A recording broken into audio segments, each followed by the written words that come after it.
My name is Lucy. I never thought I'd lead a rebellion, let alone one that could cost us everything. It started with a single moment, a spark that turned into a blaze.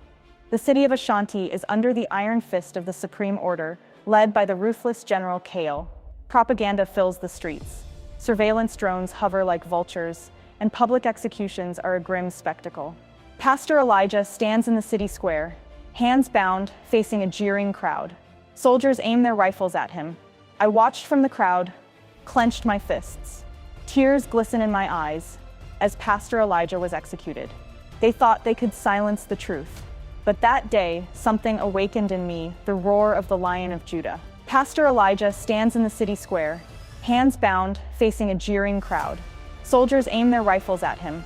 I watched from the crowd, clenched my fists. Tears glisten in my eyes as Pastor Elijah was executed. This is what happens to those who defy the Supreme Order. Let this be a warning. They thought they could silence the truth. But that day, something awakened in me, the roar of the Lion of Judah. They told us the lion no longer roared. That faith was dead, and hope was a dream for the foolish. But they didn't know us, and they didn't know him. That was the moment I knew. We couldn't wait any longer. The lion's roar had to be heard. The world needed to know. He was still king. The Supreme Order has taken enough. They've stolen our faith, crushed our families, and called it peace. No more. I called together a group of believers who have been hiding in fear. In a dimly lit basement, I addressed them. We can stay silent any longer. The Supreme Order has taken our faith, our families, our freedom, but they can take the lion from our hearts. It's time to roar. Lucy, you're talking about rebellion against Kale.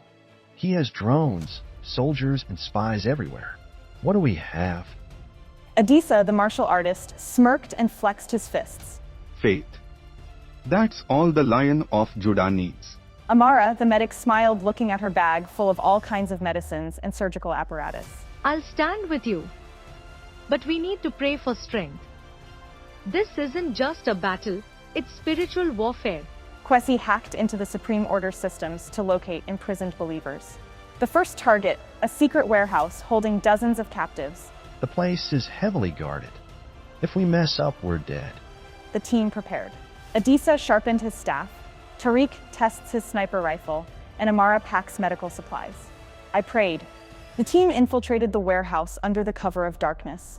Kwesi disabled the security cameras while Tariq provided overwatch with his sniper rifle. Adisa took down a guard with a swift, silent blow. I lead the team inside. As we escorted the captives out, an alarm suddenly blared. Soldiers swarmed the building. Adisa fought off the guards with expert moves, while Tariq picked them off from a distance. I helped the prisoners escape as the warehouse erupted into flames. In his war room, General Kale watched surveillance footage of the escape. They dare defy me. Bring me this lion's army, alive or dead.